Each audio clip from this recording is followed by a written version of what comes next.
نعیم nursery جماعت میں پڑھتا ہے۔ نعیم کے بھائی کا نام وسیم اور بہن کا نام علینا ہے۔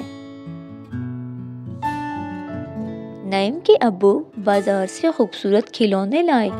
انہوں نے تینوں بچوں کو اپنی اپنی پسند کا کھلونا دیا۔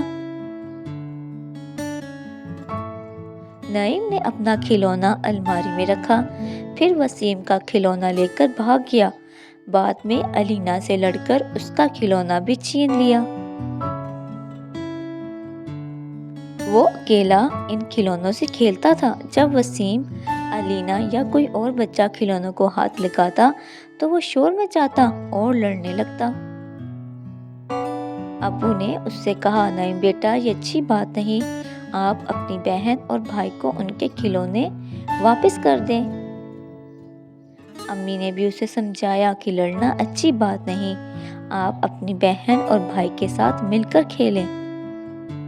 نعیم نے کسی کی بات بھی نہیں مانی۔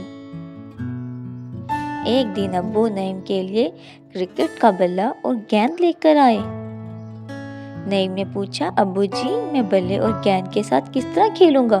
ابو نے بتایا، بیٹا، بلے اور گیند کے کھیل کو کرکٹ کہتے ہیں۔ کرکٹ کھیل اکیلے نہیں کھیلا جاتا۔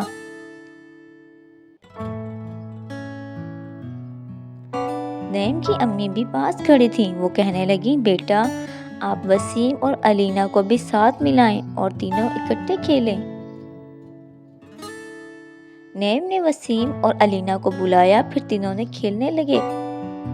ایک بچہ بلہ پکڑ کر کھڑا ہو گیا، دوسرا گیند پھینکتا اور تیسرا گیند کو پکڑ کر لاتا۔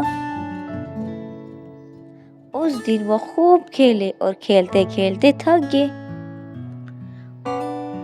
پھر وہ تینوں دوڑتے ہوئے آئے اور اپنے امی اور ابو کے ساتھ لپٹ گئے۔ تینوں بچے آج بہت خوش تھے۔ نعیم کہنے لگا، ابو جی، مل کر کھیلنے میں بہت مزہ آیا، اب ہم مل کر کھیلا کریں گے۔ ابو نے کہا، بیٹا، بہت اچھی بات ہے، صرف کھیل ہی نہیں، مل کر کام کرنے سے مشکل کام بھی آسان ہو جاتا ہے۔